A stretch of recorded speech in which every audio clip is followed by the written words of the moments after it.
All right, all right, all right, all right, all right. Good morning, everybody. It's Wednesday. Good morning, Simpiwe Mteta. It Good is morning, Gareth. it's obviously not the warmest day in the world, or you wouldn't be wearing that hoodie.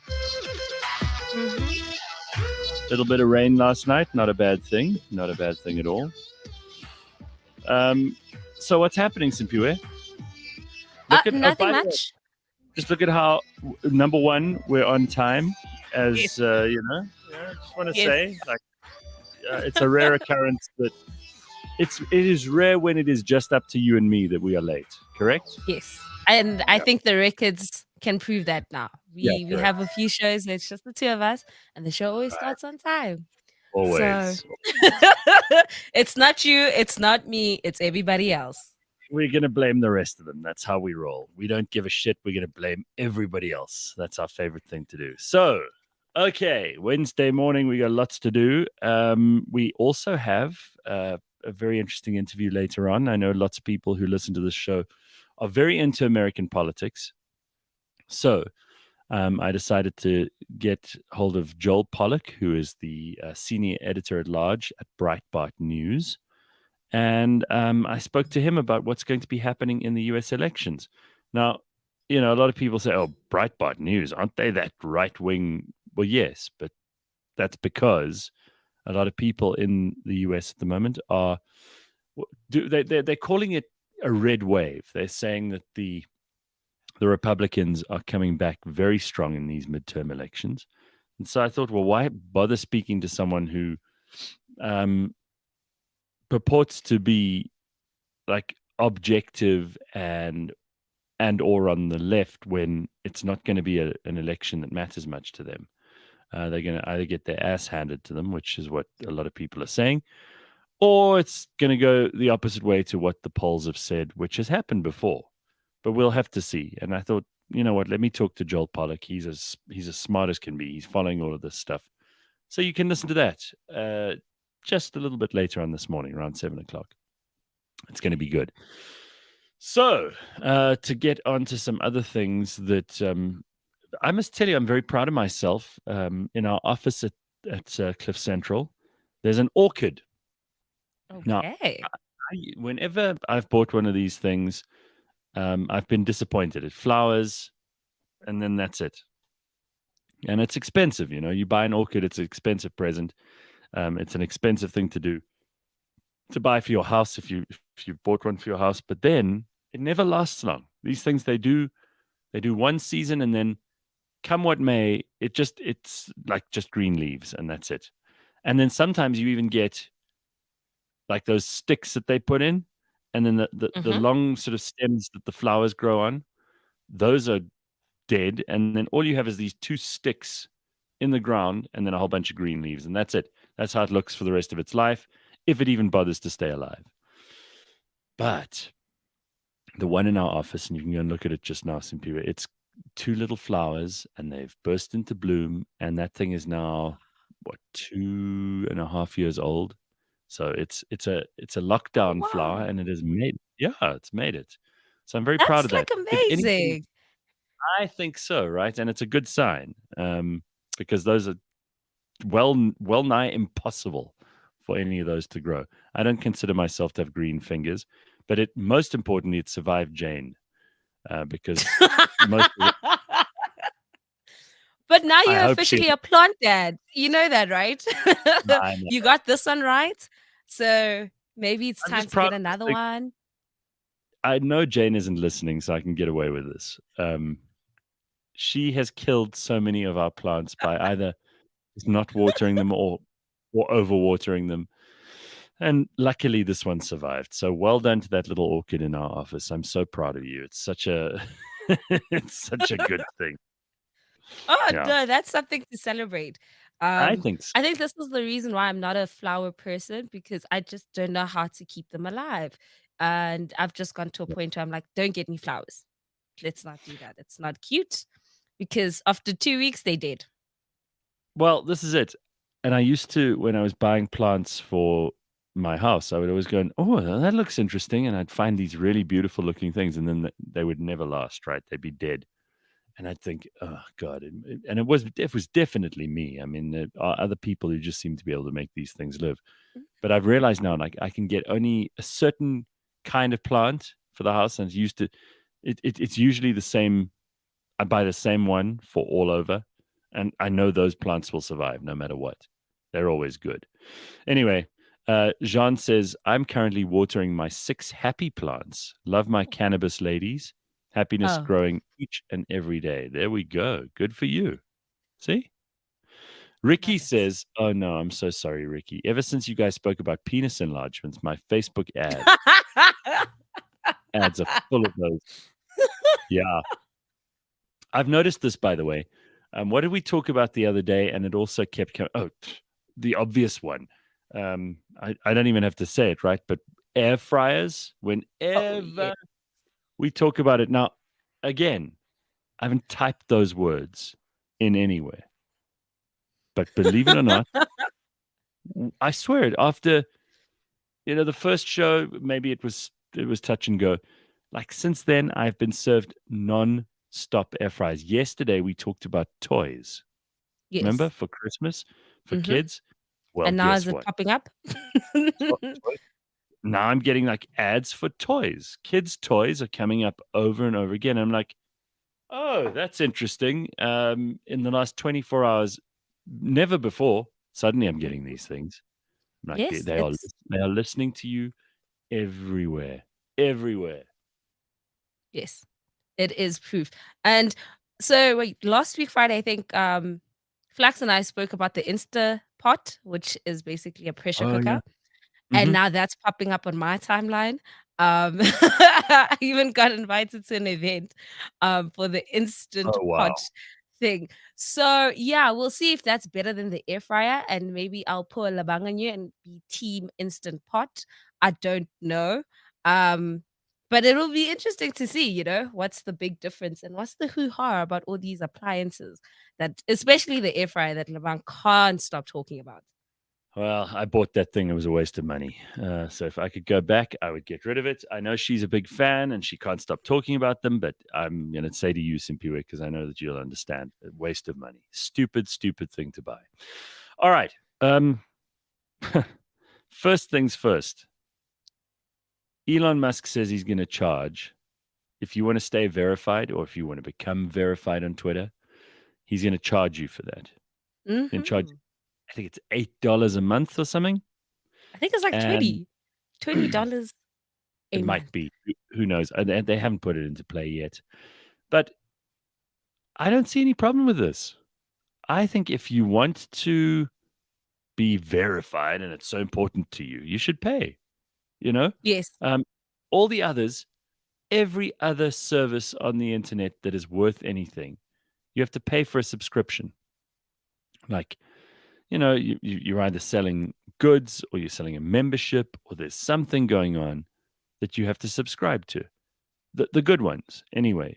Anything that's free is loaded up with ads and it's irritating and it's usually worthless. So I think this is great. No problem from my side. Would I pay for it? Probably not. So I don't think I would pay for verified status. Are you verified, Simpiwa? I think you are. You're No, not? I'm not. And I'm okay with not being verified. I think that blue tick comes with too many responsibilities. People want you to jump on things that are trending and vocalize your opinion on things. No, thank you. And so it's going to be interesting to see who's going to keep their verification badge. And I'm already seeing South Africans like 1 month it's there, and then 2 months it's gone, and then month three it's back because No. the months, this is a good month, and then it was a Well, bad month. right, exactly. But they must be able to show like this person used to have blue tick status, but then they stopped paying because they're cheap. And then you could know whether because then it'll lead to a whole new world of insults, right? And I Yes. saw I saw Musk tweeted out this morning. Someone sent it to me. Um, he says totally stole the idea of charging for insults and arguments from Monty Python. And then he attached a clip, which I mean, anyone who's a Monty Python fan will remember, where John Cleese is sitting there and he goes, "Have you come here for an argument?" And the guy goes, "Yes." He goes, "No, you haven't." Yes, I have. No, you haven't. Yes, I have. No, you haven't. Sorry. Is it the 5-minute argument or the 15-minute argument? The guy goes, oh. And then he carries on with this thing, which, by the way, it's one of the greatest clips ever. The fact that Elon Musk is a Monty Python fan makes him even more cool in my books. But I think he's right. Basically, Twitter is all about insulting and arguing with people. So charge people for it, and they will pay you for the pleasure. Clever idea. Also, don't rely on advertising only, because every good service, you've got to rely on a little bit of this and a little bit of that. You need more income, more than one income stream. So I think that's where it's going to go. And I think it's good. Sandila says, for all complainers, please continue complaining, but it will now cost $8. Elon Musk this morning. Yes, great.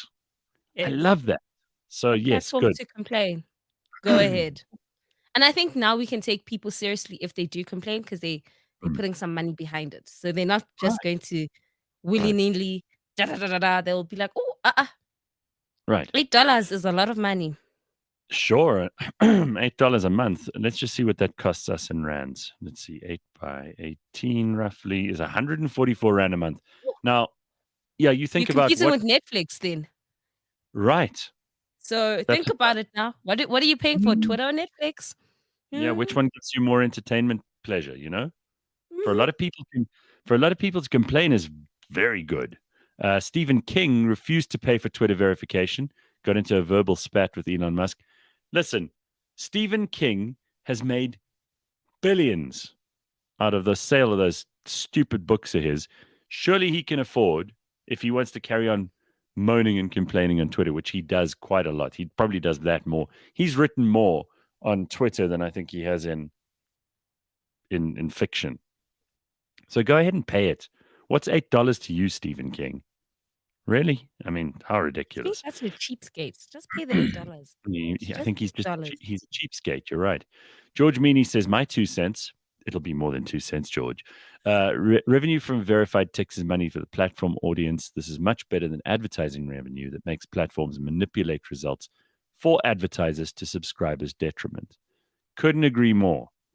And yeah, I mean, that's become such a problem, because all of these platforms, when you actually dig deep, you realize that they've got hugely inflated numbers. I mean, if someone says, for example, that they have, 1 billion views on YouTube, like how do you even? Some people might have they might have clicked on your channel once, right, and they might have moved on straight away, but they count it as a view or whatever. Yes. And that does nothing for advertisers. It does nothing for the content creator themselves. But they're such huge numbers. And what it does, it just counts out everybody else, including platforms like ours, where we have to now beg for the scraps at the table. After, even in South Africa, you know this, right? Like, I just have to remind the audience for this show, who've been loyal for 8+ years. Some people have joined us in the last year or two, maybe, more recently than that. You guys are keeping us alive.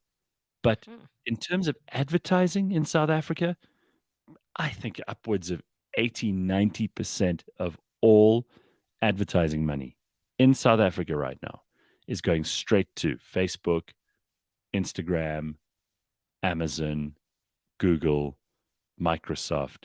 Those guys are just taking so much of it that any original content, which is expensive and difficult to produce, especially if it's quality stuff, that is just out of the question for many people. They can't afford it because all that advertising money is going straight out of the country.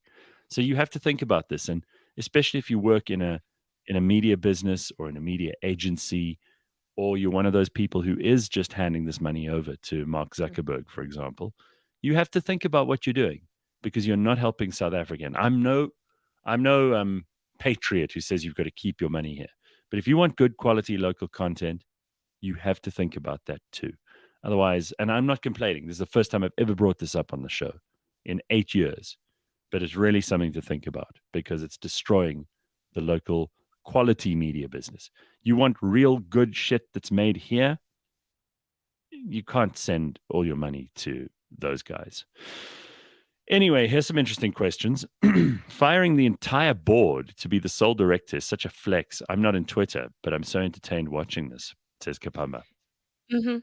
I think what Elon has done really great is made this entire process so entertaining. Like I'm like, what? I haven't really been into someone buying a company and doing a whole takeover, but Right. this, I'm soaking it up. I'm like, you fired them. Oh, what's next? We're gonna pay for verification. Oh, what's the like he's keeping us entertained. And I think that's what a good businessman does because it was very tricky in the beginning. We're just like, ah, it's a sinking ship that you're buying.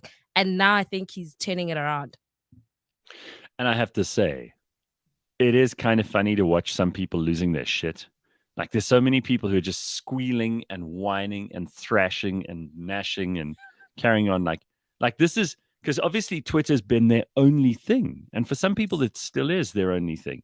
And they are so absolutely terrified that this is going to mean, they're not going to be as important as they were because it has Mm, become clear. And just this week, the Department of Homeland Security in the US released some file. Well, they didn't even release some files. I think WikiLeaks. So there was some new dump of information, and it turns out. Oh, in fact, sorry, this was an investigation by a private independent investigative journalist into Department of Homeland Security and their collusion with the tech platforms to suppress certain information and advance certain information. So we know all the suspicions that we've had of like shadow bans and all of that stuff. Well, we know it's true now. We can prove it's true. Someone else has gone and proven it for us. So all of this is happening. And maybe with Elon at the helm, there'll just be some honesty. Like, there's no reason for us to have human beings involved in this. The algorithm can find out where mhm. trends are. The algorithm Yes. can fairly locate where people are interested in what they're interested in talking about. We don't need someone with political objectives interfering in this. The last thing we need is any government, or especially the American government, controlling the public town square because it's giving us a false impression of what's really happening out there. Turns out that some of the big trending issues that we thought were so important are not. Not. We already knew Mhm. Twitter, Twitter's not real. It's not representative of everybody, but we now know that it's not only not representative of everybody, but up to now, they've been lying to us about what's really important. So it seems to me like whatever happens here is going to be very, very interesting to watch. And as Simpiwe says, entertaining as well. Derek says, isn't the verified icon just a bragging right? No, I think so. I think for a lot It of people. is, but now you have to pay for it. Like, that's what people don't understand is that a lot of influencers were using that to kind of leverage on the fact that, "Oh, I have 1.2 million followers, therefore you need to pay me XYZ." And now you're gonna have to pay to keep that badge. So now you can have 5 Yeah, million and no one cares because we won't see it. We won't see correct. that verification. So it's a game changer. Well, there's some very funny ads going around, and Derek says also, think of all the safe spaces that now need to be created for all the unemployed twits. Well, that's happening, huh? I'm seeing people just like, oh, Twitter's not going to be a safe space anymore. What are we going to It never was. do? Stop No, fooling never. yourself. It never was. It's toxic. Twitter. Hi, Uh, guys. Zandila wants to know, Gareth, you're on the Belito Big Week flyer? Are you DJing again? So the Belito Big Week is a series of events between Christmas and New Year, I think, that are being put on in Belito, and I am emceeing. I'm not DJing, thank God. I'm like out of that because I if I had to DJ now, I mean, I honestly don't even know what music I would play because the kind of Really? music, Okay, yeah, wow. so Simpiwe, I used to be up to date because I still used to do music radio up to a while ago, right? So I'd Mhm. know what was being played, I'd know what people liked, I'd be paying attention to, what was important overseas and what was important here and what people were paying attention to. I stopped doing that a while ago. So if you ask me now, I'll be like, no idea, no idea. So Wouldn't I'm you just want to going be to. that DJ who plays old school songs, like throwbacks? Because I can tell you what every single most DJs are playing now, just on my piano. It's the same do do do do do with a different thing, and it's nice. I'm not going to hate. Like I be loving what the DJs are playing, but it's so nice to get a break. Like when they play you something that, like from the 90s, or they play you some Yeah. hip hop from the 90s. You're like, oh my gosh, Well, and then it's like, yay, I went to a maybe it's an party. idea. I went to a party not so long ago, and there were a lot of people aged all kinds of different ages, and it's amazing how much old stuff was Mm. being played and how the crowd loved the old stuff. So I think there's merit for that. That's why so many DJs are still in business from when I was still a DJ, and a lot of them are still very very much the kind of guys people want to listen to. But for me, no, I think my time in doing that is over. Thank Fair God. enough. Fair You gotta enough. know when to get out. Know when to hold Bow and out know when to fold. gracefully. Know when to walk away. Know when to run. That's me. Um, did you see the video where he enters the HQ carrying a sink? That's also Elon Musk. You see, again, he's trying to entertain us, which is great. When last Yes, did a CEO of a business make it so much fun for us to walk dude. this journey with him? He's giving us ideas now. It's like, oh, this is how you do it. Let that Mhm. sink in. Like that line will never be the same ever again. People always associated with Elon. Like, let Right. that sink in. Ah, God. Ricky says it is so hilarious. All these celebrities announcing their departure from Twitter, by the way, on Twitter, like it's some kind of airport, but I've never heard of them prior to their departure announcement. Well, we were talking in our meeting yesterday, and Ryan said, well, how can these people be announcing that they're leaving Twitter on Twitter and not realize how ironic that is? And he's right. It's so embarrassing because they don't have anywhere else. It's not like they're announcing this on their massively successful podcast or YouTube channel. You know, I'm leaving Twitter. Now, I announced a while ago that I was just not interested in Twitter anymore, and I wasn't playing the game there, and I'm still not. I mean, I don't even have the logins anymore. I'll have to resuscitate those at some point. But I announced it here, where people who want to hear what we've got to say can come and listen to us. And I was building this in collaboration with social media, wherever they would let me do the things I wanted to do. But I also lost faith in Twitter, and I went on, did some other things. But now, would I go back? Maybe we'll have to see. All right, there's something I want to get into, but before we get into that, uh, I wanted to talk about. It's quite a big thing. It's an issue that also came up in our meeting yesterday, and something which Simpiwe and Dari and Ryan and I had no problem answering straight away. But some people seem to have a real problem with answering this. So before I even ask the question, Mhm. you have to be in a place where you actually have a minute to think about this, because you mustn't give a stupid answer.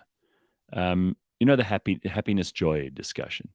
Mhm. Um, Happiness is in the moment, right?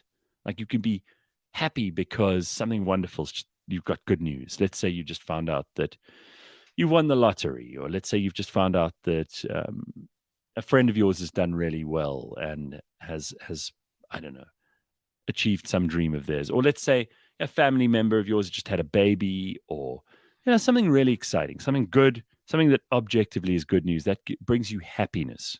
Mhm. But joy, and this is how I use the words, I'm not saying that this is true for everybody, there isn't a universal definition for this, but joy is something which lasts a whole lot longer. Joy is something that, when you are lucky enough to experience joy, it seems to be a more consistent thing. Like you have a joyful life. Someone like Simpiwe, you're a joyful person. That's why you Yes. smile so much, you laugh a lot, you take pleasure in being alive, you enjoy other people's company, you've got friends, you've got things that make you happy on a day-to-day basis, but the joy seems to be a more consistent thing. You think I'm right? Yes. Okay. So, having established that definition, here's the question. What brings you joy?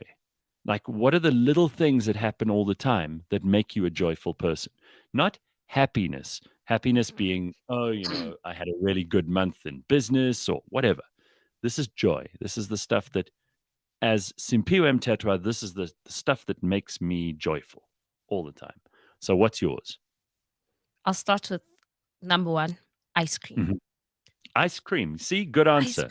you I could be in a foul mood and bring me ice cream and all is okay. So that's the first one. I think it's a cheat code to, like, even when I'm feeling stressed, get some ice cream.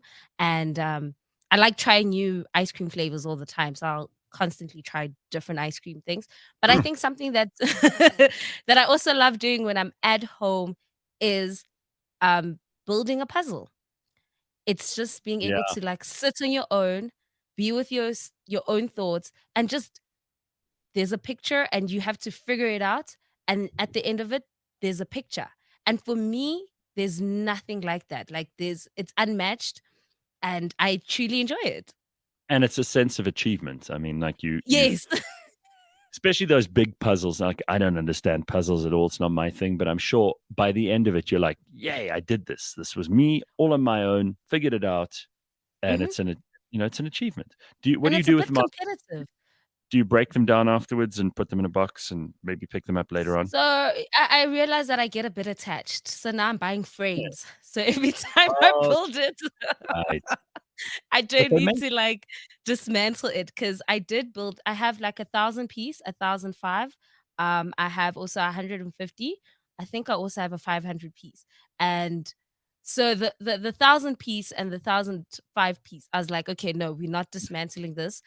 It's just massive, but then I didn't have a frame for it, so I had to, and it took me 5 days to build it, so beautiful. And once I you have also the frame, I mean, it's gonna be in my room. they use a beautiful picture to make these puzzles. I mean, they wouldn't Yes. choose some shitty low resolution, so Mhm. it can make a very beautiful piece of art. And every one of them, if you frame a whole bunch of them and they really are magnificent, you can have like a whole selection of them that every day you walk past them and you get a little bit more happy.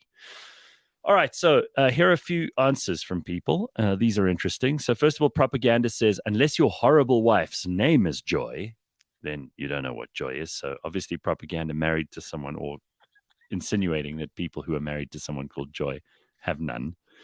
Sharon says cats. Okay, yeah. So, people's pets give them joy. Yeah, Okay. absolutely. And it's more than just having a pet, because for some people, the pet represents unrequited love, not unrequited, unbound love. It's not attached to what you are. The pet loves you regardless of what you've done that day. For some people, that's um, completely honest relationship where they just accept you every day. They just love you every day, even if you've been shithead that day. The animal will still love you. So I think that's Mhm. what that is, which is spot on. My fur kid says Steve exactly the same thing. Cunning stunt says belonging. Now, Ooh. that's interesting because I take no joy from belonging. In fact, the minute I feel like I belong too much, I just want to get out. So I'm very different to Cunning Stunt in that way. But yes, for many people, it's like belonging, whether it's belonging to a club, a group, a team, a something, a culture, whatever it might be. That's very important to people. So, yes, that would bring joy. Nonconformity. So, propaganda, more like me.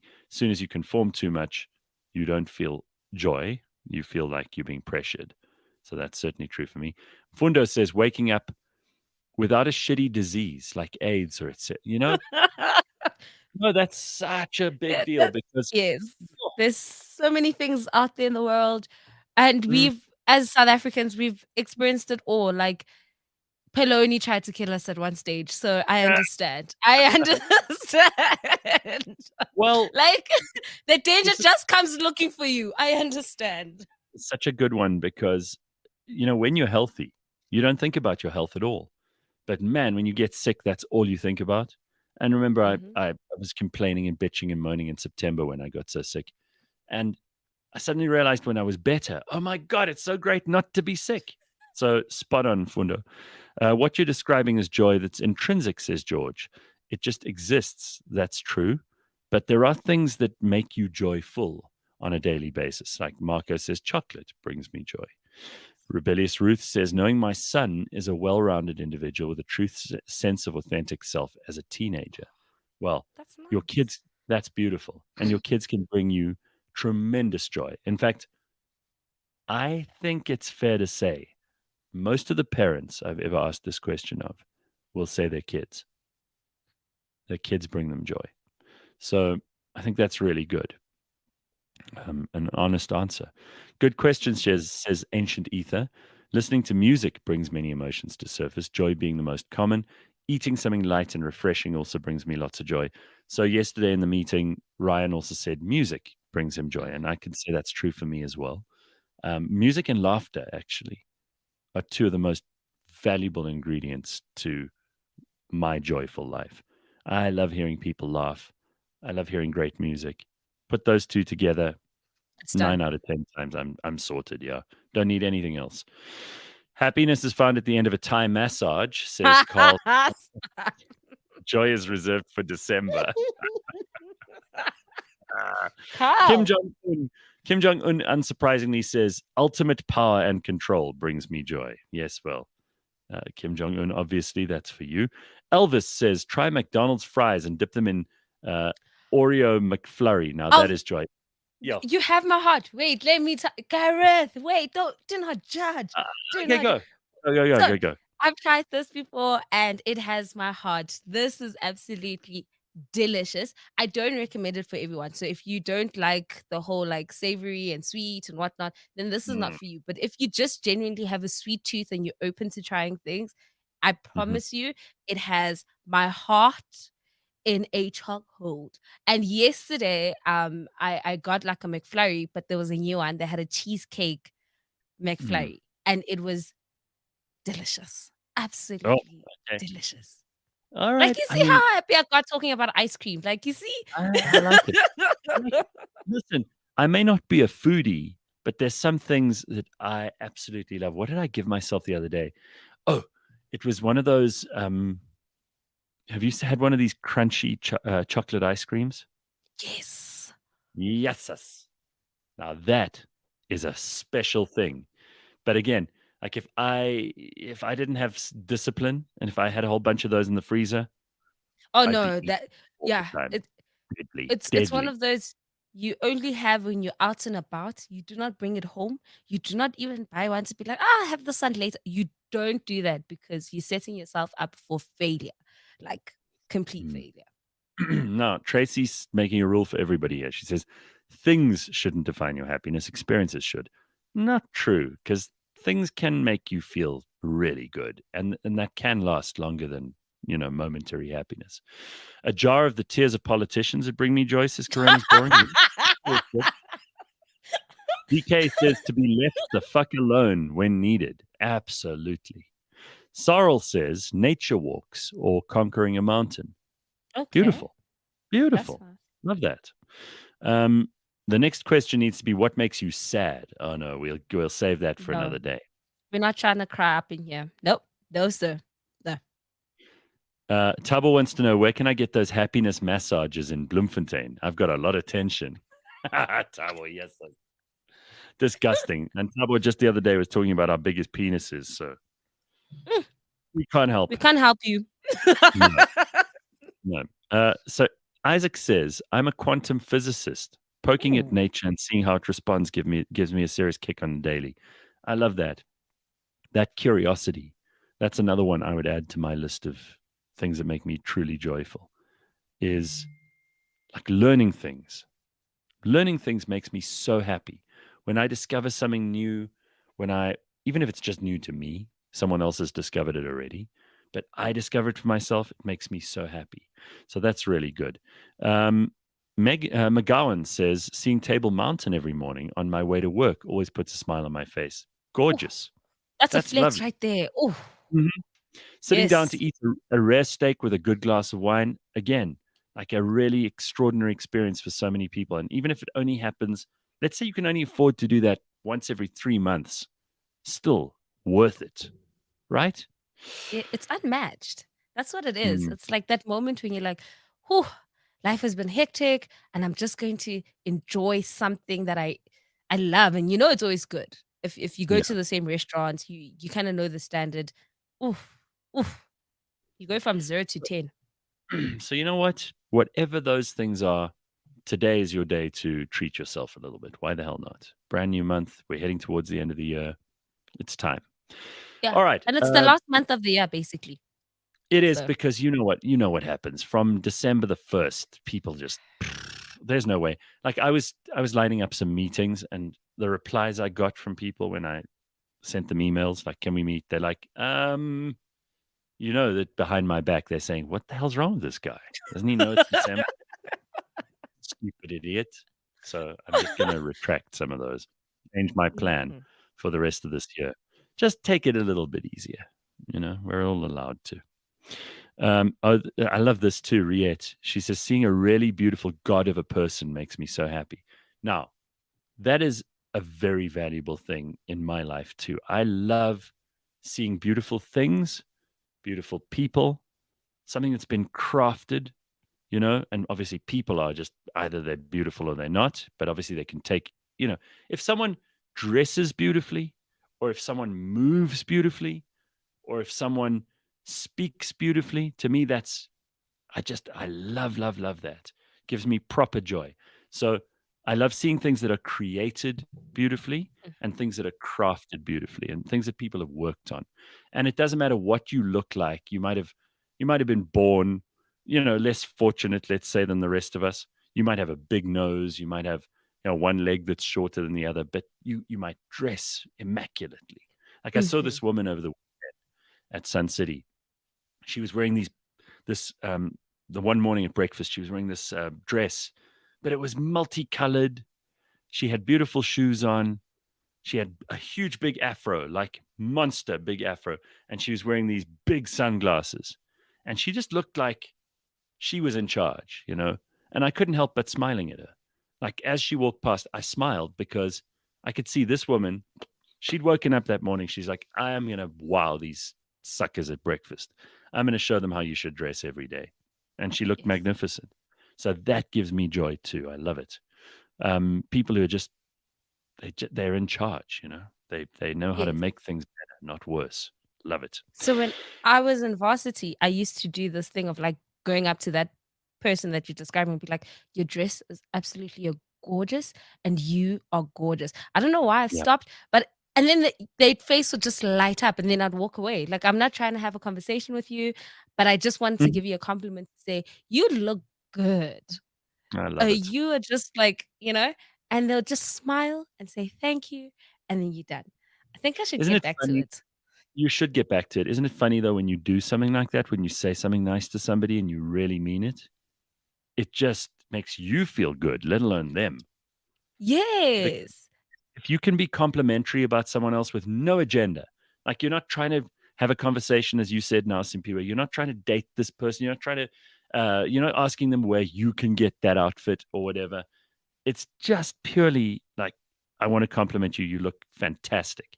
I did that to someone the other day. There was this girl I saw in a competition with a bunch of others, and I, honest to God, had no agenda with her. I just decided to send her a message and say, "Listen, I thought you were the best. You should have won." Um, and I haven't spoken to her since. I have no intention of doing that. But it felt good to give her a compliment for something that she needed a compliment for. I loved it. All right, let's Mhm. take a look at a couple of headlines quickly. There's a lot of rain on the way for KZN. Oof. That province has just had a really tough time. But apparently, the weather service has warned of possible flooding this week. Like they need that. Brace for more wet weather if you are in KZN. They said rainfall is expected to last for the rest of this week as a cut-off low pressure system dominates. It will result in scattered, widespread thunder showers from today, Tuesday, until Saturday. So from yesterday already. It's added that the risk of flooding will gradually progress eastward during the week and will affect KwaZulu-Natal, Gauteng, and Mpumalanga by Friday. In addition, there's a possibility of severe thunderstorms, and warnings for possible affected areas will be issued. So just be on the lookout. It's this time of year we get heavy rains, so no surprises there. But be especially careful if you're in KZN. Uh, the South African Police Service, and this is something we may bring up tomorrow in the Burning Platform, has a shortfall of 87,000 staff members. So they've calculated their ideal staffing requirement, and they said 105,000 actual staff were recorded for 2021-22, compared to their ideal target of having more than 193,000 officers. So there are not enough people going into the police. Who can blame them, right? Who would want that job? But they're desperately short of staff at the moment. They've almost operating at half their full capacity, which is very bad news, because if we need the cops, and we know how we feel about the cops in this country, but if we need them, there's no one else who can really fill in for them. So it's a big, bad problem for all of us in South Africa to deal with, and something we can't just ignore. One other thing in the news, Pick n Pay says you can now pay with Bitcoin at 39 of their stores. How's that? And all Wow, tills that's will amazing. soon accept Bitcoin. This is extraordinarily good news because, again, as we've discussed time and time again with, Revix and some of our other friends who talk about Bitcoin all the time, it seems that it's becoming something which is being accepted into places where, the smart people were saying to us years ago, this will eventually become something you can pay for your groceries with.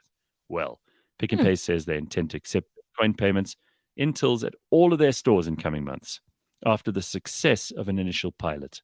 An initial pilot has seen 10 Western Cape stores take Bitcoin over the past 5 months. After a years-long hiatus, they've dipped their toes into cryptocurrency.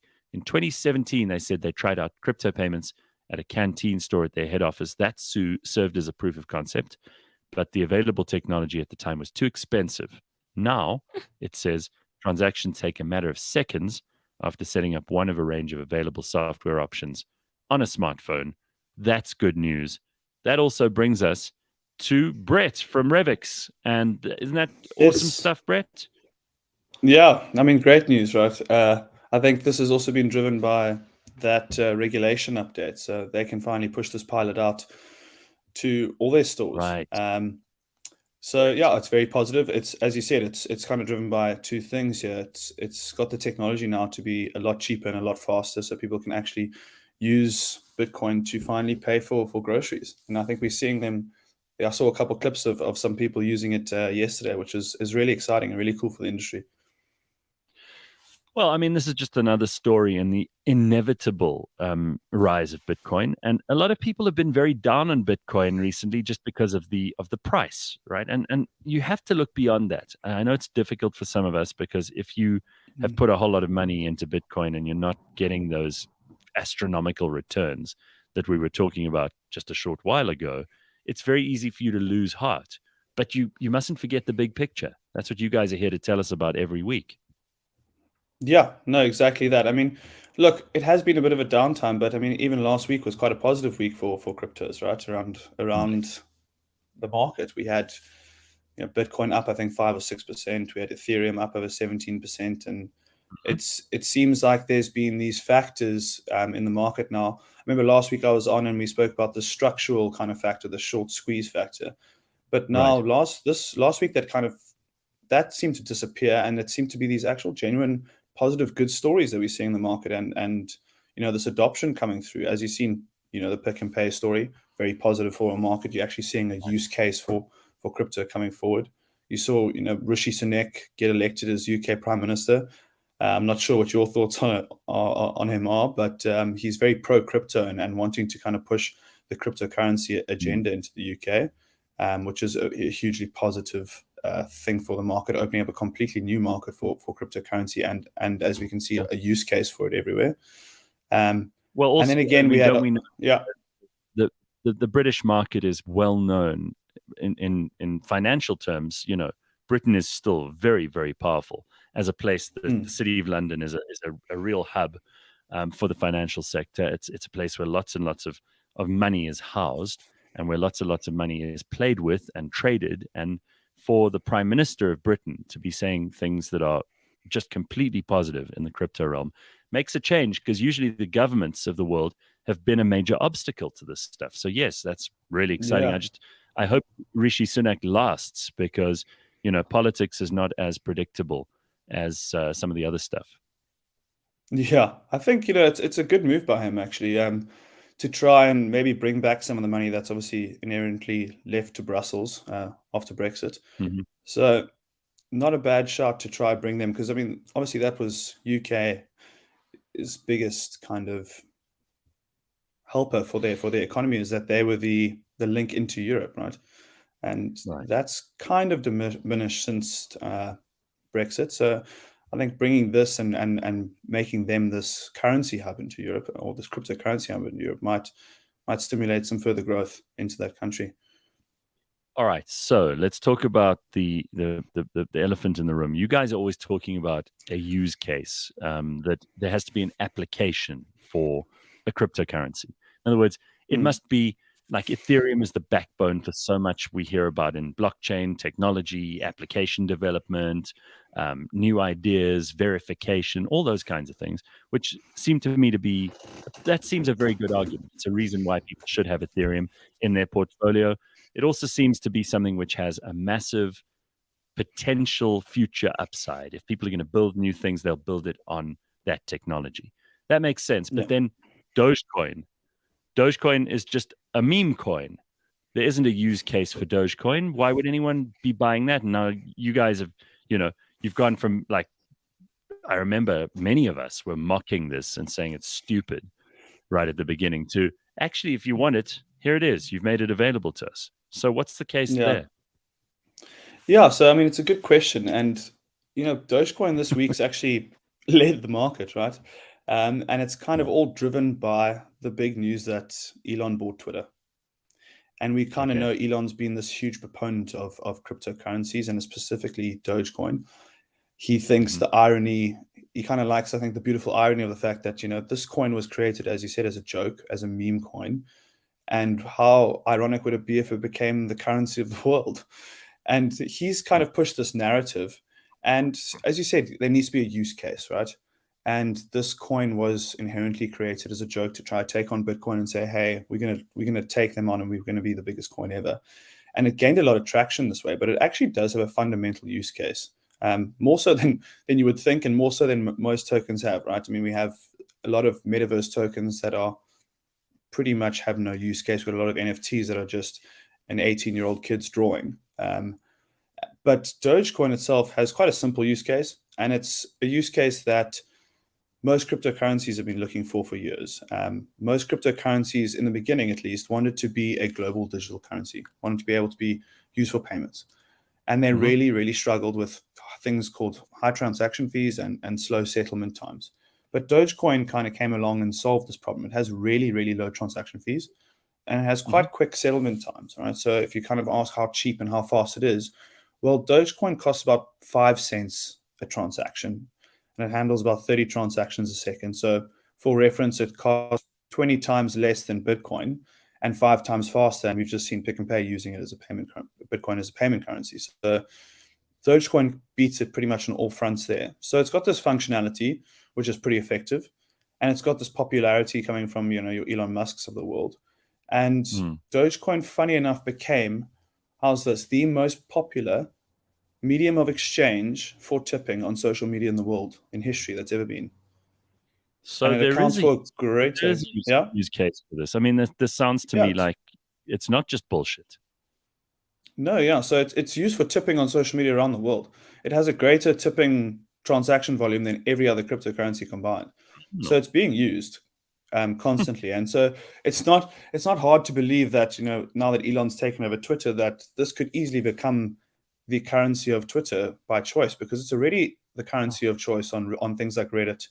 And so if that does happen, you kind of see this huge value add and this huge use case for Dogecoin going forward. And you probably see the price continue to rise if it gets access to millions and millions of users that Twitter has. And, Elon's kind of he wants to build this WeChat lookalike, because he says no one in the US has it. So it's like an all-encompassing app. And if Twitter, I mean, if Dogecoin's that backbone payments and tipping rail, you can kind of see a massive use case for this, right? I'm pleased you explain this to us, because I was down on it, but now I think I'm more excited than I was. All right. Last week, you also spoke about crypto's correlation with tech stocks and how that is breaking down, which I think is interesting because, the two were running in parallel. How did this hold up over the tech earnings last week? Because that obviously would have given you a much deeper insight into whether you were right or wrong. Yeah, so it actually held up pretty well, and quite surprisingly, in a sense that normally when things fall, correlations kind of go to one and they all kind of follow each other. But we saw tech stocks earnings come out last week, as you said, and a lot of them disappointed. I mean, we saw Metaverse get absolutely pummeled. We saw Amazon get pummeled. I think Metaverse lost about 31% or so. Amazon fell about 20%. I mean, these are the big guys, huh? They're not meant to be falling that much in a day or two.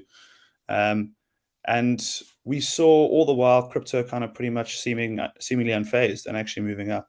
So yet again, I think we saw crypto moving away from this belief that it's this tech stock tracker, and kind of showing everyone its power as a completely alternative return profile or revenue stream. And I think this is the most critical part or thing to cryptocurrencies. I think people must kind of forget for just a second, the technicals of what each crypto does. You don't need this MBA in computer science to kind of understand this. What you do need to do is understand one technical aspect or one fundamental idea, is that this asset class is largely uncorrelated to almost any other asset class. And it moves kind of independently of other things. And that's what kind of gives it true value. And many institutional investors are seeing this and understanding this. And the power that that brings to your portfolio, if you have something that moves completely independently, is huge, and it's very powerful. So that is the true value I think we're seeing, and it's continuing and continuing. It's pulling away from these tech stocks, and it's kind of showing itself as this is value add to your portfolio. One last quick thing. It's, we've probably got a few more of these updates, but only a few until the end of the year. Is there any kind of predictable historical way that crypto behaves towards the end of the year as trading generally slows down? I mean, we know that stock markets become very quiet.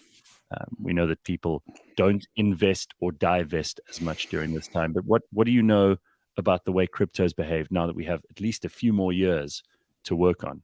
What happens in December? Yeah, so it's a good question. What we do see over these times mainly is higher volatility, right? Because as you said, there's less people trading every single day. Big institutions basically trading every single day because they kind of go on holiday, but you do get a lot of people sitting on their phones on holiday trading away because there's nothing else to do. So you get your volatility on these assets seem to spike. I mean, I remember 2017, you had massive run-ups into December, and then massive crashes into January, as people go back to work, because you're on your holiday, you're away. There's not much to do but speak about. I mean, I don't know how many times you've been around O'Brien, and crypto always seems to come up. That's pretty much injected with adrenaline on a holiday. So we do tend to see these massive run-ups into December, and then these kind of cool-off periods into January that seem to be the kind of stock standard in the crypto market at the moment. All right, awesome. Thank you, Brett Hope Robertson. Very good to see you. Revix.com is where you can go. You can find out all about their diversified portfolios of the world's top cryptocurrencies. You can buy in if you want to. All you have to do is sign up. Go to Revix.com. It's the smart way to invest in crypto. And if you need to ask any questions, they have a team of brilliant people who will be happy to answer them. So they will guide you. You don't just get left all on your own and hope to find your way. If you need to know what's happening, you can ask all their people. They've got very good, very smart people there. Thank you, Brett. Cool, guys. Thanks so much. Yeah. Enjoy. And bye-bye. So we've talked about what brings you joy. You know what would bring me joy is if, crypto went through the roof in December. That would be really That'd be amazing. Everyone would be happy.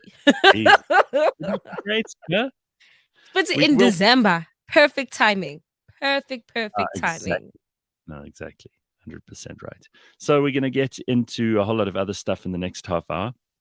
In fact, in the next hour, we're pretty much going straight into Joel Pollak, who is from Breitbart News. And we're going to talk a little bit about the American midterm elections. The US midterm elections take place on the 8th of November, and election day is just around the corner. It's a week away. In fact, less, 6 days away. from now. So lots and lots of people are thinking about America's elections, what's going to happen there, what are the downstream effects. I asked Joel actually towards the end of the interview, what would the effects be in this election if this happens for South Africa or if that happens for South Africa? So you'll have to listen to the whole thing to get to that. But if you've got any ideas, anything that you really want us to do, anyone that you want us to talk to before the end of the year, we've got a couple of interviews lined up, which I think you'll really enjoy. I'm recording a bunch of them in the next few weeks. And if you've got any particular area of interest, send us an email, contact@cliffcentral.com. We will add it to our list.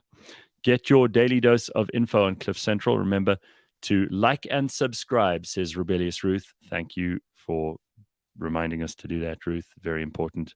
Very, very important. Sanele says, Kidizemba boss. Absolutely. Love the hoodie, Simpiwe, says G Star. Thank you. And then question here, says Michael. Is Pick and Pay trading directly on the Bitcoin blockchain decentralized, or is it going through a platform? Well, Bitcoin, the currency, is decentralized. So they will have various software options available to them in order to make those transactions happen, but it will still be decentralized. That's why people like it. Sanele also saying that Elon Musk just loves giving the status quo the middle finger. I agree. I mean, you can hate this guy. I don't know why anyone would hate him, apart from the fact that maybe people are jealous that he's done so well. But this is, just think about it. It came up in the interview with Joel, which we get to in a moment. This is a dude from Pretoria. He came from here. And he's the richest man in the world. And he's just bought the most important media platform in the world. And he is going to do things differently. That's not something that we should be angry about. It's something we should be excited about. I don't understand why people would have a problem with this. And of course, you may argue that his politics aren't the politics of, the majority of people in any particular political grouping, but so what? Up to now, all the social media platforms have been the kind of politics that I didn't like. So let's see what happens. It gives us some options. Is it smart to buy groceries with Bitcoin in South Africa in the current year? You'll be giving something away that has potential growth. That's a good point, Ancient Ether. I don't know. But I think if you're sitting on some Bitcoin and you would rather not actually divest, in other words, you'd rather not cash out that Bitcoin, makes sense if it's growing or if it's going backwards. If you want to get rid of some of it or you want to cash some of it out, rather spend it on things rather than actually, do the capital gains tax move of cashing out. So there's something to think about. All right, it is 8:00. When we come back, we will have Joel Pollak. Stick around for that and a whole lot more. CliffCentral.com. It is Wednesday. Hi, I'm Barrett Edelstein. Join me for my podcast, Celeb Savant. Today, I'm with Sophie Ellis-Bextor. So right at the moment, I'm at home in London. But after I speak to you, I'm going to pack my bags. 3 of the members of UB40, Earl, Matt, and Jimmy. Well, we're in the middle of a tour at the moment. A career retrospective with actors, singers, and entertainment industry experts every Friday morning at 9:00 on cliffcentral.com or wherever you listen to your podcasts.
This week on the Auto Trader podcast. Yes, so the theory there is essentially that car companies are deliberately making the quality of the material, and it could be end components in the car really, die out at a certain time to make sure that you come back and buy this new components or even a new car. Okay, forget the in X components months' for a time. second. Let's talk about the overall thing, and that is the planned obsolescence. Catch us every Monday at 9 a.m. on YouTube and on autotrader.co.za. All right. It is Wednesday morning. Just a quick reminder, if you feel that cosmetic procedures are worth discussing, we actually brought this up just this week on the show. What motivates someone to actually go for those cosmetic procedures? Vanity? Is it perceived need? Is it actual need? Well, they tackle this in Beyond Madness. They also ask questions like, is feeling uncomfortable with your appearance not a legitimate reason to go and seek out this kind of treatment? On Beyond Madness, Professor Christopher Paul Szabo speaks to Dr. Gareth Edwards and Dr. D, who we know well, Dorian Wheel, about body image and aesthetic surgery. Beyond Madness is brought to you in proud association with Adcock Ingram OTC, sponsors of Brave. Listen wherever you get your podcasts. It is well worth dipping into Beyond Madness. It's very, very cool. And Prof. Szabo is becoming such a professional at doing these interviews. He gets the best out of people. Take a listen, and you can get them anywhere you get your podcasts.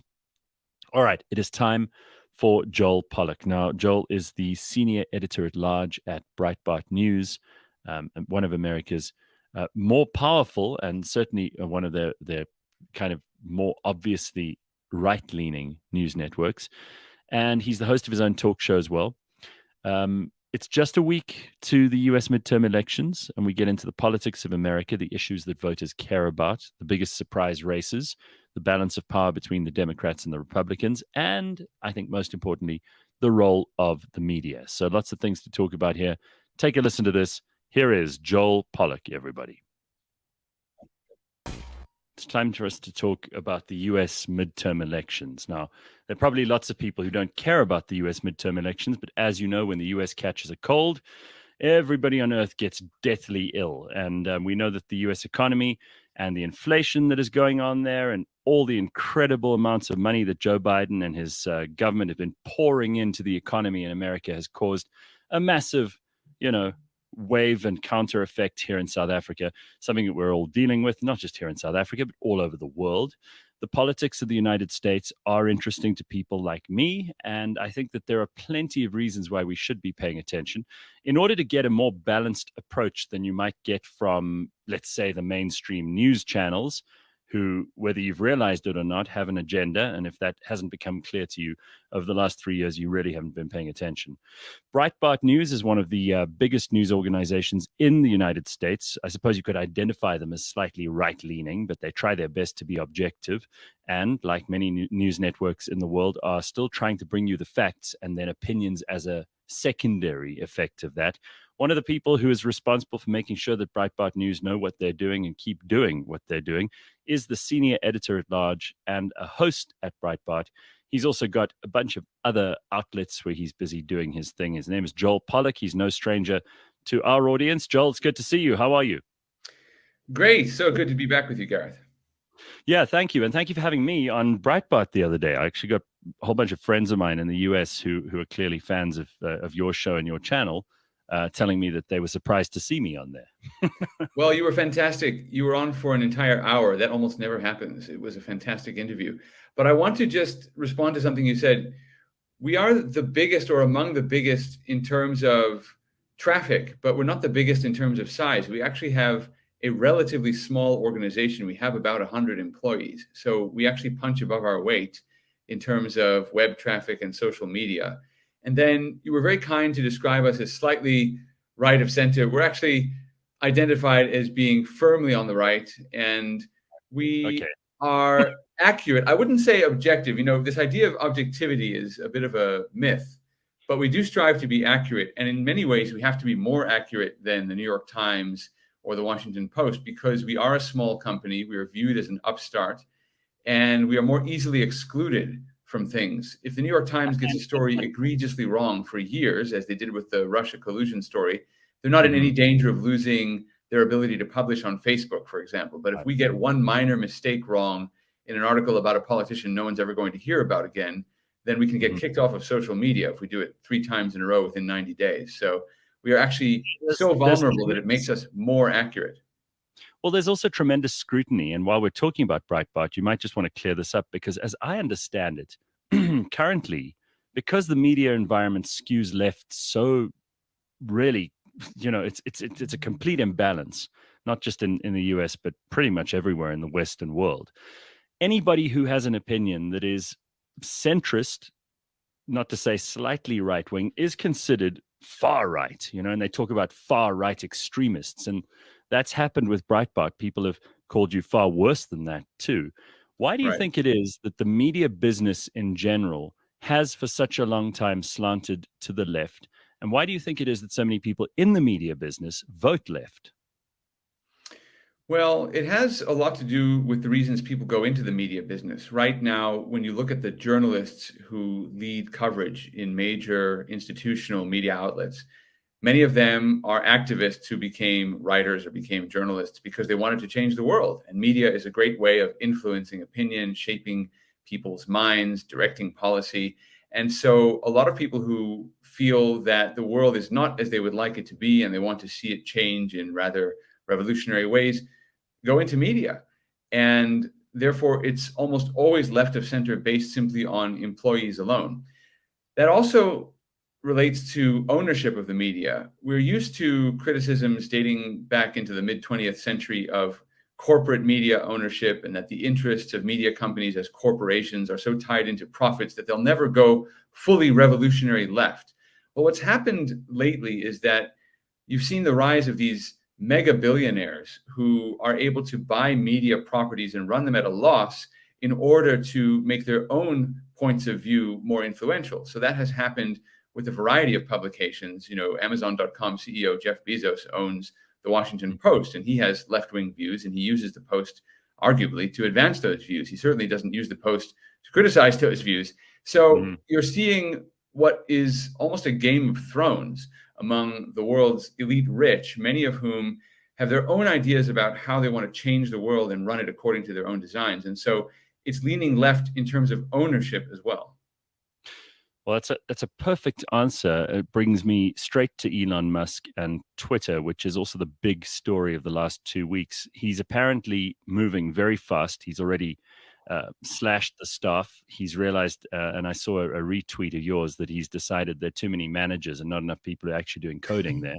Right. He's also decided to get rid of some of the people who've been responsible for some of the most egregious and outlying excesses of Twitter in the past couple of years, things that have probably put people like me, certainly, and maybe you, off of the platform, because it's just been a place where there's been very little attempt even to bring any kind of balanced approach to any discussion. If it isn't towing the leftist line, it seems to just have fallen off the radar on Twitter and have been deliberately kept off of there. I hear that even President Trump may be making a comeback on Twitter. Well, how do you feel about this? And what do you think Elon Musk's acquisition of Twitter is all about? Because some people still say it's just a stunt. He doesn't really care. How do you feel it's going? Elon Musk is a very complex character. We can get into that in a moment. But overall, the acquisition of Twitter, the fact that he's bought Twitter, that he has finally fired the CEO and the other leading Twitter officials who were responsible for all the censorship, not just of Donald Trump, but also of entire news stories like the Hunter Biden laptop story. That's the first time we've had any accountability for the censorship that happened in the 2020 election. And Musk is in favor of free speech, at least on that platform. So it's a huge benefit to democracy in the United States that this major public square is now once again open to people who want to state their views. You can question now whether Musk really believes in free speech. Actually, it's something people question a lot at Breitbart, because his business interests take him into partnership with the Chinese Communist Party quite often in China. And Tesla and Elon Musk are seen as being quite all right with censorship in China, especially censorship of criticism of their operations. So I'm not sure he's quite the free speech absolutist he makes himself out to be. And of course, he has his own commercial interests at stake in almost anything he does. He also is prone to crazy statements. He was sued a while back for calling someone a pedophile during a rescue at a cave in Thailand. I don't know if you remember that, but he won that case barely. But he gets himself into trouble. He got himself into trouble on Twitter by spouting a kind of conspiracy theory about the assault on Nancy Pelosi's husband, the Speaker of the House. Her husband was assaulted at home by a crazy person, and he basically gave credence to a conspiracy theory. So he gets himself into trouble. But I think that's the point. I think the point is that you have to have the right to be wrong. You have the right to offend people. You have the right to make jokes. One of the things Musk said when he took over Twitter formerly was that humor is now allowed again on Twitter, and legions of meme makers and joke writers responded with glee. So the public forum has become more interesting, it's become more fun, and it's become more open. It's really interesting to see the reaction that the rest of the media have had. The establishment media outlets are tearing their hair out over Musk owning Twitter, even though they themselves in many cases are owned by billionaires. They're very upset at the idea of freedom of speech. They like the idea of regulated speech. That's the only environment in which they and the ideas that they support can survive. So Musk is doing a great job disrupting what had become a very conformist, calcified conversation in the media. He's reopened the internet to what it used to be, which was a platform for people who are often not able to be heard in other ways. And just as one fellow South African to another, I mean, the fact that a guy from Pretoria is now controlling the world, basically, is kind of amazing. I talked to my dad, who didn't really have an opinion one way or the other. My dad grew up in Johannesburg and Yeovil, went to Yeovil Boys and King Edwards. And he said, well, let's just take a moment to appreciate the fact that a guy who went to Pretoria Boys is now controlling Tesla and Twitter and just about everything else and is going to Mars. I mean, it's an amazing moment for people with some South African background. Well, let's not underestimate also the power of Twitter, the way it's been used by these kind of blue ticks, the verified people on Twitter to destroy careers, to cancel people. Really, without Twitter, I don't think it's possible to do the sort of cancellation whole scale that people have been doing on that platform. And that's probably a good thing for everybody, because there's been a lot of really suspicious and dodgy behavior by all kinds of parties on there with respect to this. And in a positive sense, Twitter is used by journalists, whatever their political persuasion, to come up with story ideas, to find details, to look for witnesses or people who will comment on something. Twitter has become almost part of the process of creating journalism. And that's the real value proposition in this investment for Elon Musk, because by owning this one company, he's actually able to exert an outsized influence on the media. Jeff Bezos owns the Washington Post, but that's just one paper. Elon Musk owns Twitter, and through Twitter, he can affect just about everybody all over the world. So it's a much bigger investment, and it's much more powerful. It's got a multiplier effect across multiple media that he's managed to achieve now. So we'll see where it goes. But as long as he sticks to this agenda of free speech, I think it's going to move in a very positive direction, not just in the United States, but around the world. Okay, so because I'm aware of how little time I have with you, because you and I could talk for hours and hours about the US elections and about politics in general, there is one other story which I'm completely confused by, mostly because I was out of the loop over the last 3 days. And I saw this Paul Pelosi story, and it makes no sense to me. It probably doesn't make sense to you or a lot of other people who have been paying attention either. What is going on here? What was this? Is this a really bad false flag operation? Is it one lunatic who decided to behave as lunatics do in an unpredictable fashion? Is there something going on here that reflects on the career of Paul or Nancy Pelosi? What does this actually mean? I think the simplest and likeliest explanation is that it is one lunatic in San Francisco, and that it's part of a broader story about San Francisco rather than a story about politics in general. San Francisco has become a dangerous city. It is still the most beautiful city in the United States in terms of sheer geography. It's a wonderful place to visit. I was just there last month, but it is becoming much more dangerous in terms of street crime, homelessness, open-air drug use. And Paul Pelosi was a victim of that kind of crime. The individual who attacked him lived something of a vagrant lifestyle in an area called Berkeley, which is across the bay from San Francisco, but is known to be very left-wing and is often filled with very eccentric types. It also is home to one of the best universities in the world, but it tends to cultivate personalities who are really on the edge, and not just politically or ideologically or creatively, but also in a sense of mental health. I mean, there are a lot of people who hover around that university, who hover around San Francisco, who are not exactly healthy people. And this fellow seems to have entertained a wide variety of conspiracy theories, left and right. He was apparently part of a nudist movement, militant nudism. I mean, I don't even know what that is, but but he was part of it. And he decided that Nancy Pelosi was the problem. So he went to the Pelosi residence and somehow he gained access. And during a struggle, he hit Paul Pelosi in the head with a hammer. And Paul Pelosi, the husband of Nancy Pelosi, was taken to surgery. He will hopefully recover fully, but he's in his 80s. And that's a very serious struggle for anybody, let alone someone who is of that age. And immediately the media turned it into a political event. They alleged that this was connected to Republicans. President Joe Biden, who's now facing this very tough midterm election on November 8th, he claimed that the assailant who was saying, "Where's Nancy? Where is Nancy?" allegedly, had some sort of connection through that phrase to the January 6th Capitol rioters last year who wandered through the halls of the Capitol saying, "Where's Nancy?" So, you know, asking where someone is doesn't necessarily mean you ascribe to some ideology across the country. But this guy was crazy, and his craziness latched on to some conspiracy theories, most of which appear to have been right-wing, but not exclusively. But it's really a story about mental illness and crime in San Francisco. The one very interesting thing I think about it, other than some of the theories, you know, you've seen different theories about what he was doing there. Was he let in? Did he break in? Was Paul Pelosi maybe up to something? I think the simple explanation is that this guy was there. He wasn't supposed to be there. And Paul Pelosi called the police and tried to manage the situation. Did so rather well, actually. He dialed the emergency number and he kept the phone on. He didn't hang up so that the police would hear whatever happened. So I think he actually may have saved himself some even greater harm. But the real story is, why was there no security or very little security at the Pelosi residence? She is the Speaker of the House, Nancy Pelosi is, which means she is third in line to the presidency.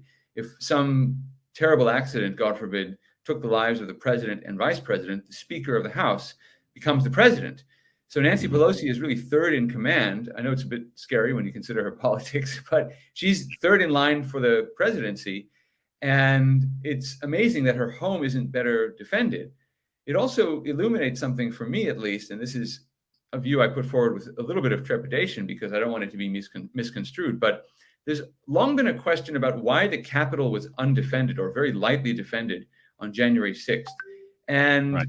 I think we just learned what may be the answer, which is maybe Nancy Pelosi just does not take security that seriously, because there have to be so many people, foreign actors, crazies on the streets of San Francisco, whoever, people who want to get at the Pelosis. And in order to get at them, you don't have to get at Nancy herself. You can do something to her residence. You can, in this case, assault her husband. It's a real national security problem.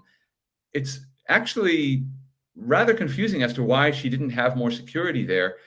The only answer I can come up with is that she prefers to have things that are paid for by the public, paid for by the taxpayer, because it would cost her money. She's a very wealthy woman, but it would cost her money to protect her residents. So I can only imagine that that's the reason she isn't doing it. She's so used to receiving all this public benefit that she doesn't take responsibility for protecting her own property and her own family. But that's speculation, so it's a little bit dangerous, but it is interesting to me. All right, so you mentioned January the 6th. How important do you think that is? Because the Democrats seem to be placing quite an emphasis on it and have all year. How much of an emphasis do you think January the 6th is going to have? What influence will it have on people's voting?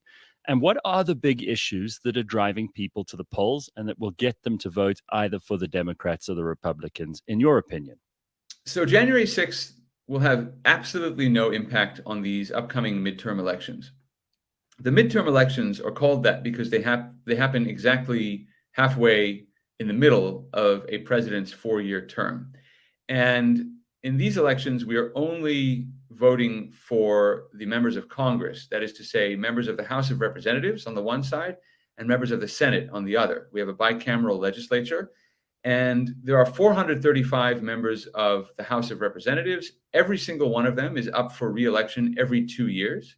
On the Senate side, we have 100 senators, and only 1/3 of them are up for re-election every 2 years. They serve 6-year terms, and so they rotate 33, 33, 34, basically. So 1/3 of the seats are up for re-election this year.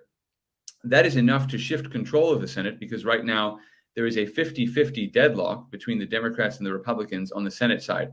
Democrats have a slight majority in the House of Representatives, but there is a 50-50 tie in the Senate.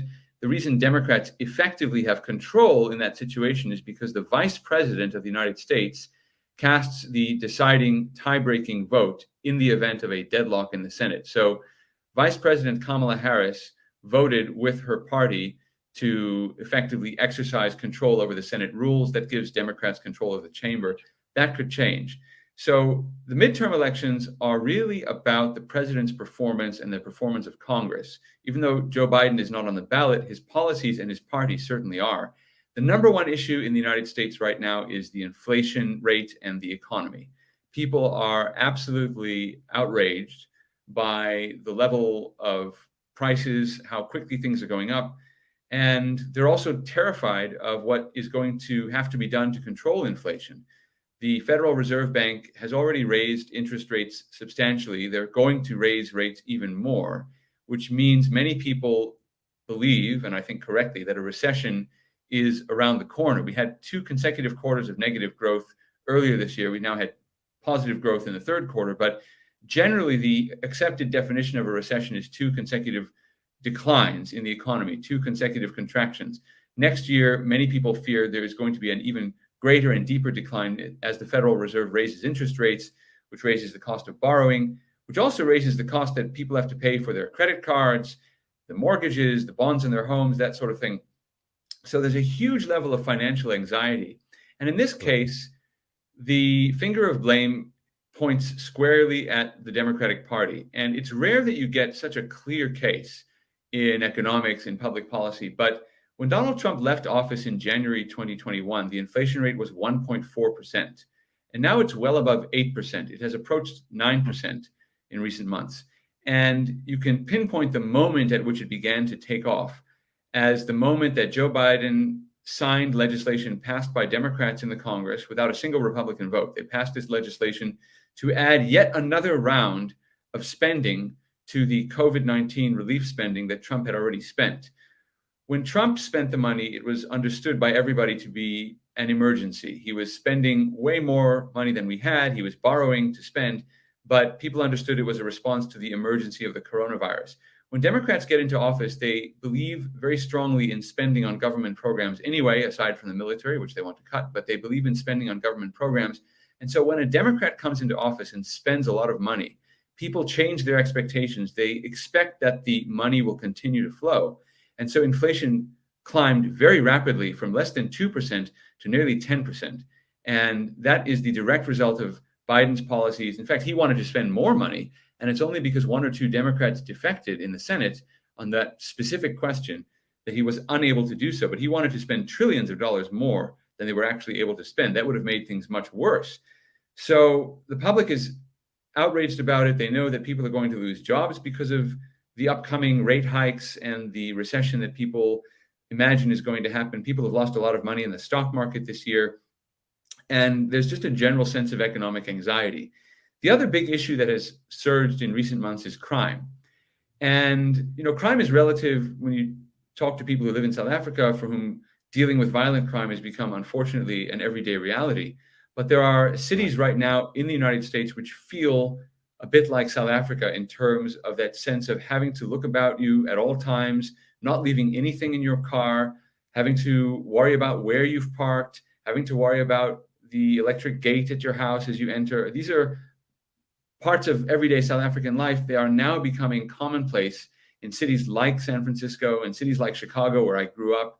Here in Los Angeles, there have been some terrible home invasions, some murders by criminals, sometimes by deranged homeless people. So there is a real sense of fear. And it's also a response to the Democrats fully embracing the Black Lives Matter agenda of cutting funding to the police and running down the police and freeing people from prison. And the public has a sense that the Democrats do not understand this problem. They're unable to do anything about it because they owe their political allegiance to the Black Lives Matter movement. And so there's a huge backlash coming against the Democrats on the issue of crime.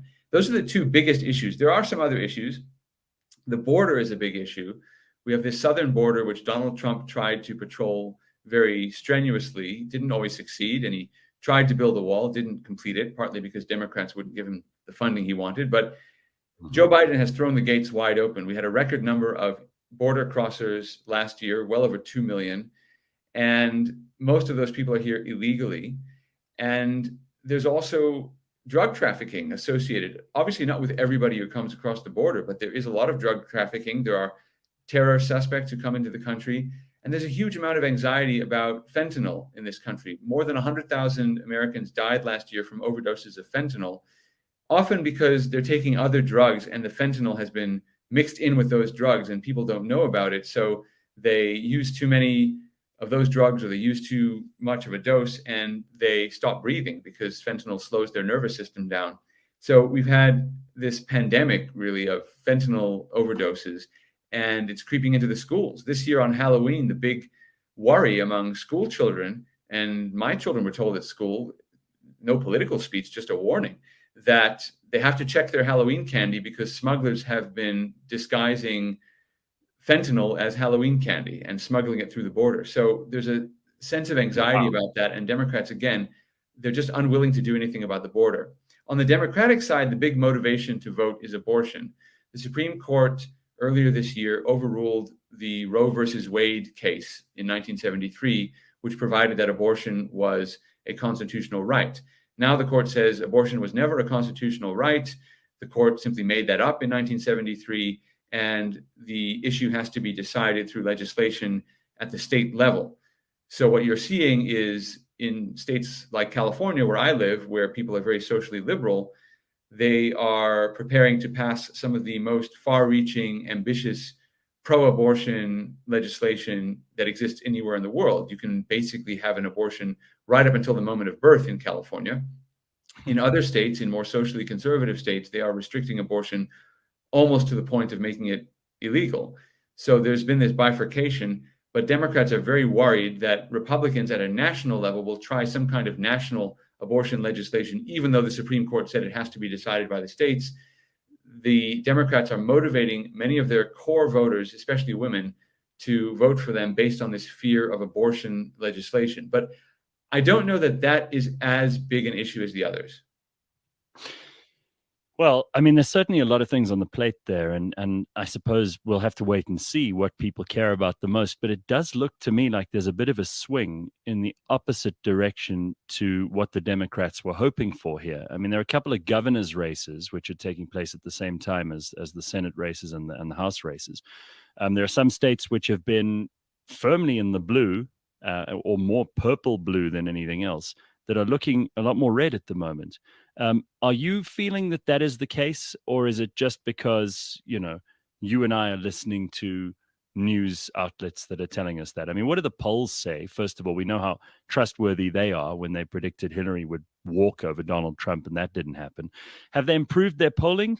Do you trust the polls? And if you don't trust the polls and you have your own sources, how are you feeling about this swing that everybody's talking about, this red wave?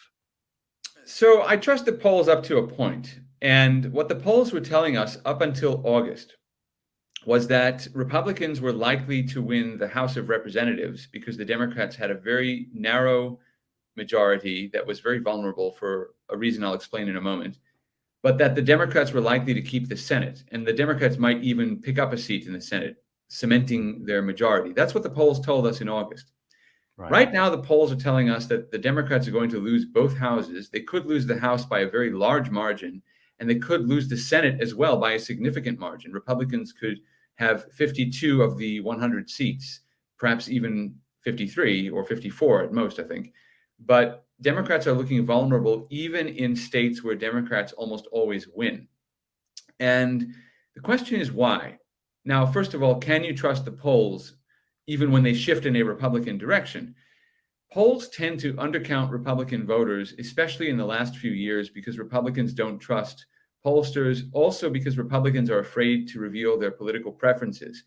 In the current political environment in the United States, with cancel culture still very much a problem, you are very unlikely to be punished in any way if you reveal a left-wing political preference. But if you reveal a right-wing political preference, you may be shunned, you may lose your job, you may lose business. People are very, very reluctant to reveal their preferences to a stranger, someone conducting a poll, anything like that. So these polls tend to undercount Republicans. So when they move in a more Republican direction, there's reason to think the vote might be even more Republican than the polls are suggesting. Now, the other reason that Democrats are sort of at a structural disadvantage this year has to do with their poor performance in previous years. And I'll explain in a moment. The district boundaries are geographic. Each state is assigned a certain number of congressional seats by population in the House of Representatives. The Senate is not by population. Each state has 2 senators, whether it's a huge state like California or a tiny state like Rhode Island. Each state has 2 senators. Population doesn't change that. But in the House of Representatives, with the 435 seats, those seats are allocated to states based on proportion. So California, which has actually lost has lost population relative to other states, lost a seat after the last census. The census is taken every 10 years. The apportionment is thus done every 10 years, and they redraw the map of the districts within each state every 10 years. Who is they? Well, typically the state legislatures of each state redraw the district boundaries. Some states have opted to take the maps away from politicians and to hand them to an independent redistricting commission. We have that in California. But in many states, the map is controlled by the state legislature. The Democrats did poorly in the 2020 election. Despite defeating Donald Trump, the Democrats did very poorly in state legislative races. And so Republicans control the vast majority of state legislatures. On top of that, the country's population is moving toward more Republican states. The free market states of the South and the West, which also have better weather, but they're also easier places to find a job, they are attracting population from the Northeast and the Midwest. So much so that whereas in the mid-20th century, Black people were moving from the South of the United States to get away from racial discrimination and to find new opportunity in the factories of the North and the Midwest, now you have an exodus in the opposite direction. Black people in cities like Chicago, again, where I grew up, they're leaving those cities because there aren't jobs and opportunities, the schools are bad, the crime is bad, and they're moving toward more conservative states where racial prejudice has really faded into the background and where there are better schools, more jobs, and fewer regulations, lower taxes. So there's this economic migration, plus the weather is better in the South. In places like Florida and in the mountainous area of this country, we do have snowy regions in the Rocky Mountains, but the weather is drier, it's easier to manage. So you're seeing a population shift toward more conservative states. So the Republicans structurally are gaining more seats simply as a function of geography. So the Democrats, with a thin majority, I think it was about 5 or 6 seats last time I checked. There have been a couple of retirements and things like that. But the Democrats' majority was very, very small, and it's going to disappear simply through the redrawing of these district boundaries. Republicans are going to win additional seats anyway. The Senate is much different, and because the shift in population doesn't mean anything, the Senate really comes down to a question of individual candidates. Mitch McConnell, who is the Republican leader in the Senate, very controversial. He's been there for 16 years. A lot of people want him to go already. He's been around for long enough. He almost threw in the towel in August, and he said, given these poll numbers, we don't expect to win the Senate. And the reason he gave was, our candidates are weak. I'm paraphrasing, but essentially that's what he said. He said that Republicans were running weak candidates. And what he meant by that was the candidates that won their party nominations in each state were associated with Trump. Mitch McConnell and Trump are at odds because Mitch McConnell was very critical of January 6th. He didn't vote to remove Trump from office during the impeachment trial, but he gave a blistering speech attacking Trump. So Mitch McConnell doesn't like the pro-Trump candidates. So he was disparaging them, saying, well, we're going to lose the Senate because of all these Trump candidates, Trump-endorsed candidates. But in the last 2 or 3 months, as voters have actually compared the Republican candidates to the Democratic candidates, the Democrats have run into a huge problem, and that problem is Joe Biden. And even though Joe Biden is not on the ballot, his policies certainly are, and the Democrats have not distanced themselves from his unpopular policies. There's not one Democrat on the ballot this year who has publicly differed with Biden about anything he has done, whether it's the spending or some of the foreign policy decisions that have been controversial, or the border, or anything. So Republicans have been able to tie the Democratic candidates to Joe Biden's very weak policies. And as the debates have come up, and as people have come out of their summer haze and have started tuning into the issues, the Democratic candidates are unable to defend their policies. In fact, in many cases, they don't even have a policy. And the Republicans are gaining the advantage despite some of their weaknesses as individual personalities. Voters are looking past these personality issues. They're even looking past Trump, who has wisely kept a low profile. And that's the reason the debate is shifting and the polls are shifting in the Republicans' favor in the Senate. So that's what's happened over the last couple of months. And that's why I think in the midterm elections, Republicans will win both houses of Congress. Yeah, I mean, all of that is so complex. It's so much easier than just a traditional Democrat-Republican split, because there are Republicans who are very pro-Trump, and in some of the states they're doing very well. Some who are not very pro-Trump are doing well in other places. I heard two really interesting results that maybe you can comment on. And again, I'm not asking you for election-specific information here, although you probably have access to all of this too. But I've heard that in New York, the current governor of New York, who actually only inherited the position because of Andrew Cuomo's, fondling of women, basically. And now she's in charge of Kathy Hochul is her name. She's in charge of New York as governor, and she's running on the Democrat ticket. And there's another guy who's running against her, Republican. It would have been unthought of to imagine that this would be a close race, and it actually turns out it is. The other one is, I'm amazed to even say this, Oregon, which is about as blue as a state can get, seems to be tilting in the direction of some Republican candidates for both the Senate and for the gubernatorial race. Do you have any other real surprises that you'd like to tell us about?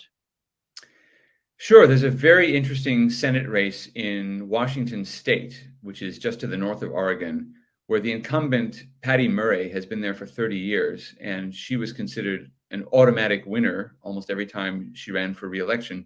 She's now facing a very tough challenge from her Republican opponent. So you could see the Republicans take Washington State. There's a very interesting candidate in Connecticut, which is a small state just next to New York. Many of the people who work on Wall Street actually live in Connecticut. It's been a liberal blue state for quite some time. But you have a woman named Leora Levy, who's a Cuban Jewish immigrant who's running on the Republican ticket, and she is challenging the incumbent Senator Richard Blumenthal, who has never really faced a tough contest since he's been elected. So you could see Connecticut flip to the Republicans as well. One of the more fascinating states has been Pennsylvania, where Trump endorsed this TV personality, Dr. Oz, who may be familiar to South African viewers simply because he's on a lot of programs like Oprah Winfrey and things like that.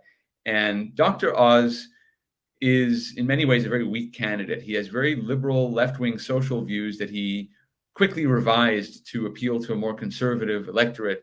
People see him as a bit of a phony. He's a very wealthy guy, doesn't play very well in working class Pennsylvania. And even though Trump supported him, many Trump supporters were disappointed with that endorsement. The rumor is that Trump supported Dr. Oz because Melania Trump supported Dr. Oz. So Dr. Oz became the Republican nominee, and he only won by a very small margin in the primary election. You know, we have these primaries where the voters elect the nominees for the respective parties. The Democratic nominee looked for a while to be unstoppable. He's this very large guy named John Fetterman.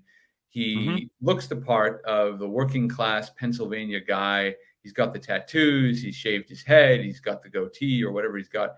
He wears this hooded sweatshirt all the time. And then he had a stroke. And it was terrible, actually. I mean, you never want to see anybody suffer like that, but he had a stroke. And he decided to keep running for senator. And I think the Democrats believed that his persona, his working class persona, was the best fit for that state. So they didn't encourage him to step down so that somebody else could take over.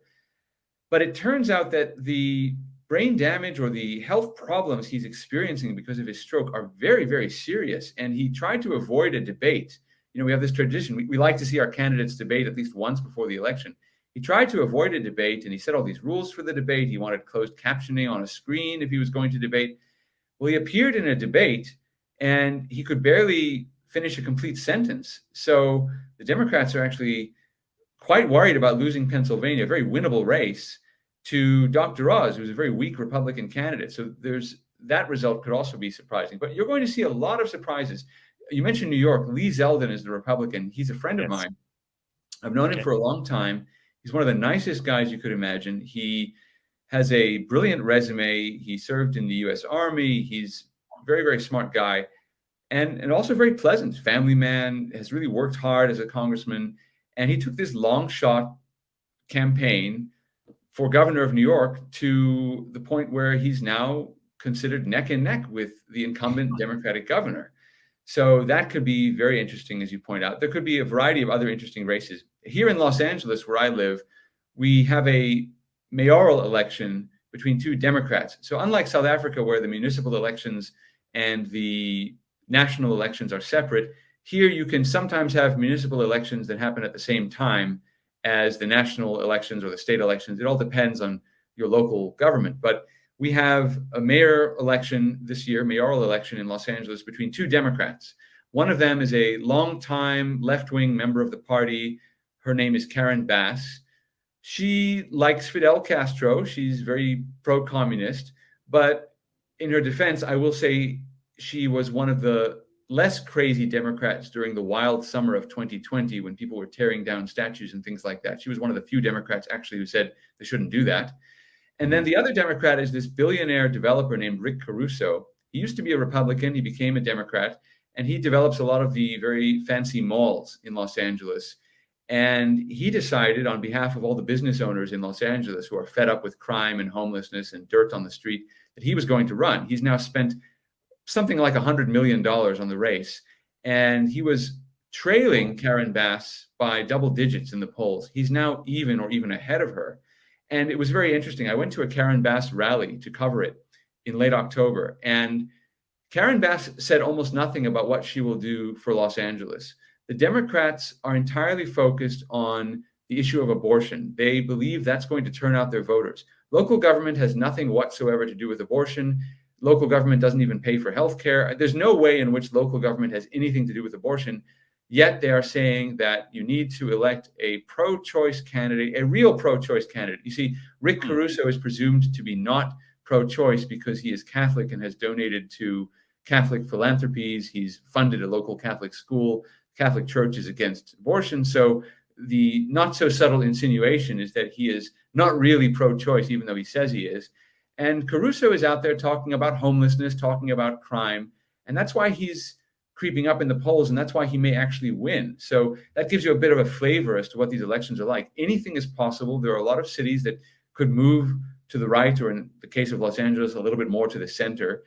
And it's because people are fed up with basic governance issues like crime, homelessness, and the economy. It's fascinating. I find, U.S. politics is something that kind of everybody talks about. And in South Africa, it feels safe to talk about it because it's not really here happening in our backyard.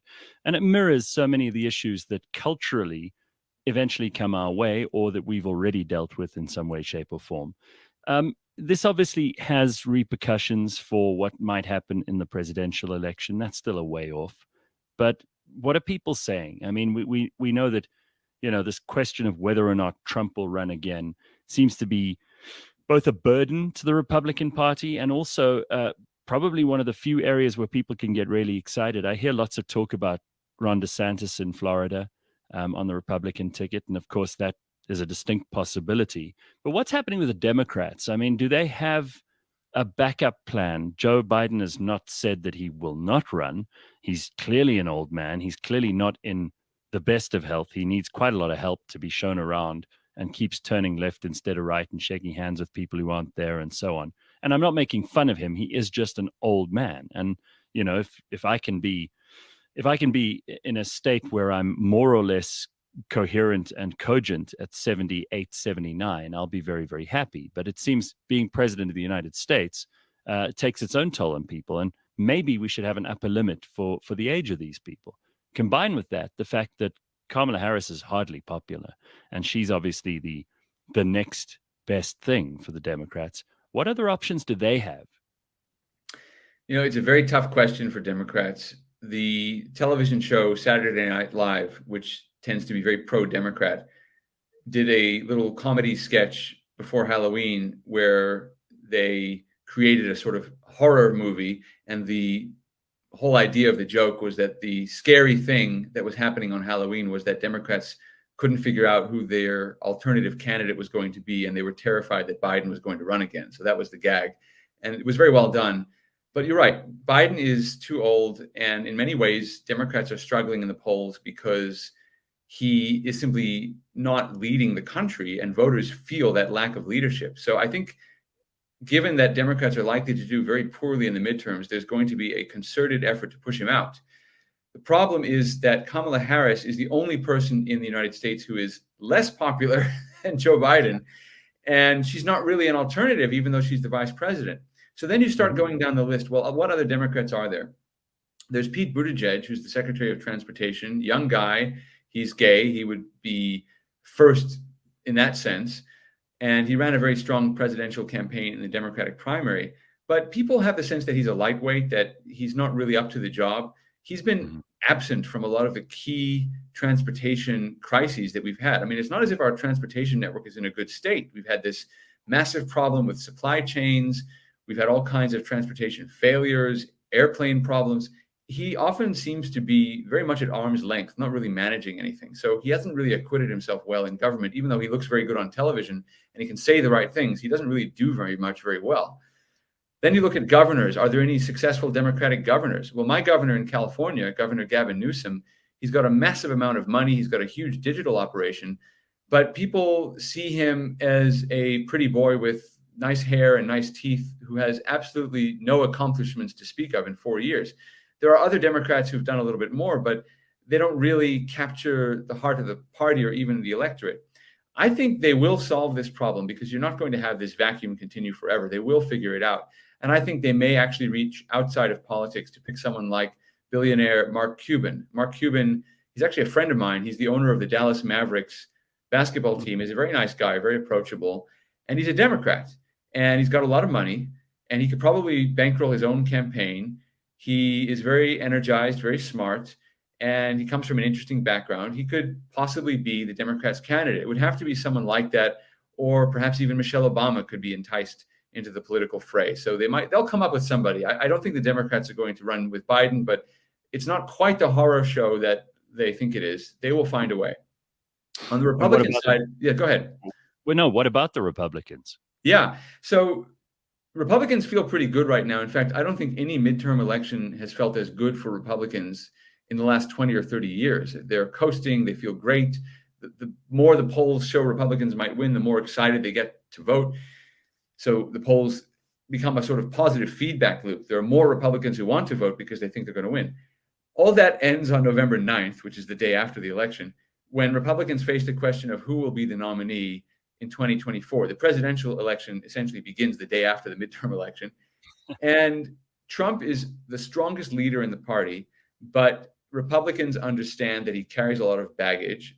That's where January 6th becomes an issue. It doesn't become an issue in the midterms. It becomes an issue November 9th, because it was a huge miscalculation. Even if you don't think Trump did something wrong or that he should be punished or whatever, he made a huge strategic miscalculation by hoping that this protest march he was organizing would exert any kind of effective pressure on Congress to reconsider the Electoral College vote. So he made a poor mistake, really bad judgment, and that's putting it charitably. I mean, others would say that it was an assault on democracy and so forth, but in any event, it's a huge problem for Americans. Americans want Trump's effective leadership. There's a sense, however, that they just don't want the drama surrounding Trump. Right. And Republicans know that. So you have some Republicans who are Trump supporters who are very excited that he will come back, that he could bring the voters out again. There's nobody else who excites voters both for and against as much as Donald Trump does. But there are other Republicans, including people who like Trump, who view the ability to win as the most important criterion for electing a candidate, and they don't believe Trump can win. So they're looking at alternatives. You mentioned Ron DeSantis, governor of Florida. He could be a very strong alternative. And one thing I just want to point out about DeSantis, one of the turning points in this midterm election, one of the points at which Republicans really started to gain steam, was when he sent a plane load of 50 migrants that had been shipped to Florida. So they came across the Mexican border, the federal government sent them to Florida, and Ron DeSantis sent them to Massachusetts, to a place called Martha's Vineyard. Martha's Vineyard is a lovely little island off the coast. You have to take a ferry to get there. And it's the home of the rich and famous. Barack Obama has a seaside mansion there, and a lot of other famous people, primarily Democrats, have their homes there. And Martha's Vineyard absolutely went crazy when these 50 migrants showed up, and suddenly the wealthy, rich, elite Democrats were being asked to shoulder the same burden they had imposed on the poor Republican small towns of the border region, and they couldn't do it. They got rid of the migrants within 24 hours. They shipped them to a military base. And what DeSantis really did was he exposed the hypocrisy of the Democratic Party elite. Not only the fact that they couldn't handle the migrant crisis they were imposing on other people, but that they didn't care about these people. They didn't care about the migrants. They didn't care about the communities. So it was a very effective political gesture. DeSantis is very good at that. However, I don't think he'll run against Trump for the simple reason that DeSantis is only governor of Florida because of Trump. When Trump endorsed Ron DeSantis 4 years ago, DeSantis was running in third place in the Republican primary for governor of Florida. Nobody was behind him. Trump came in, said, "This is my guy." DeSantis zoomed to first place. He won the nomination, and then he squeaked through and won the election. So there's a sense in which DeSantis running against Trump, if Trump does run for president, and I think he will, there's a sense in which it would reflect a kind of ingratitude. It would also split the Republican Party in a way that would be very difficult to put back together again. So I think that if it's not Trump, the nominee will probably be someone else. And then you start to look at other alternatives. In my mind, the strongest alternative is a guy named Tom Cotton, who's a senator from Arkansas, very strong military background, incredibly smart guy, worked at a law firm on Wall Street as well.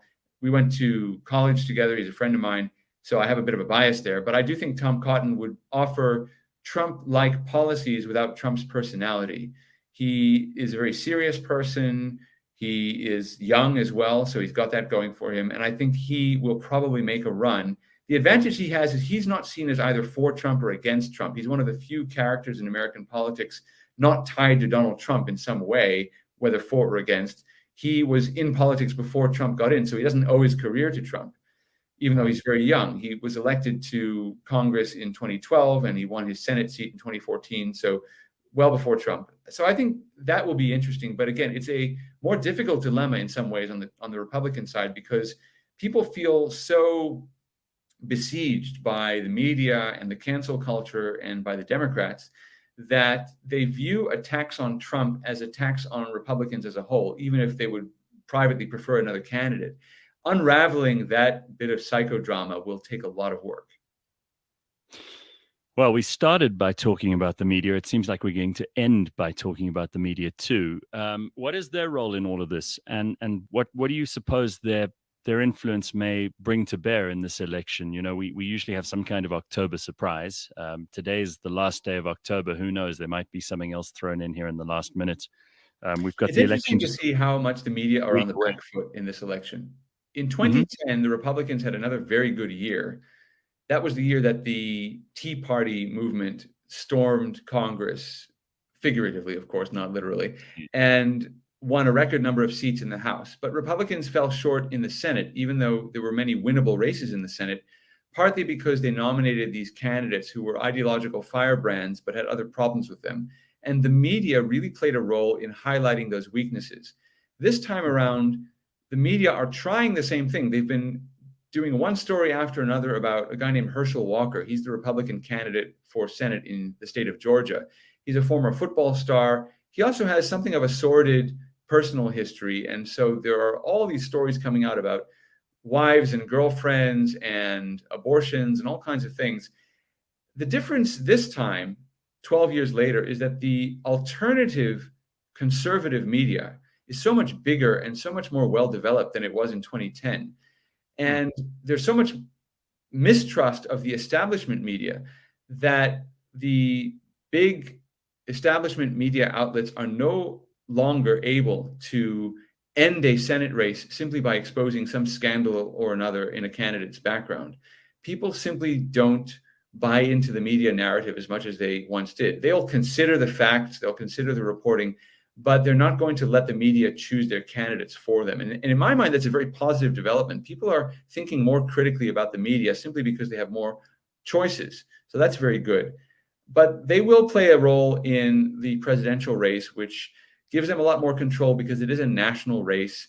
And again, because Trump is a media candidate. When Trump gets into the political fray once again, he will go to the New York Times, he'll go to CNN, even though he attacks them and makes fun of them. Those are still the outlets he will use. And so that gives the media a lot more control over the internal debate, even though it's inside the party. The media will have a lot more control over the selection of the candidates in 2024. All right. So listen, there's a lot to look forward to. I think you must be very, very busy. You must also already be feeling, quite exhausted by the fact that you have to try and cover all of this, get all the news across, make sure that you're informed about all the various races all over the place. And you also then have to manage a huge stable of people in the newsroom who are all doing this as well. I hope that we have some interesting news out of this. I think there are probably lots of answers to this next question, but if you could summarize what you think might be better for South Africa, do you think that any kind of result in this midterm election means anything to us, or are we too distant from all of this to have to worry about it?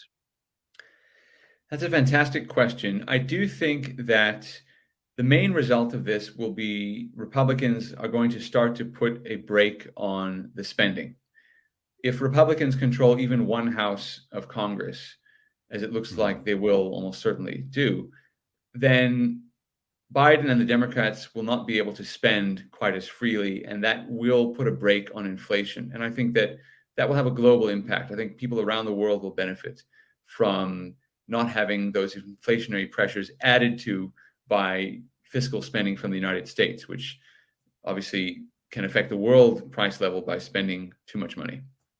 I don't know that Africa has really played a role in this, except in one sense.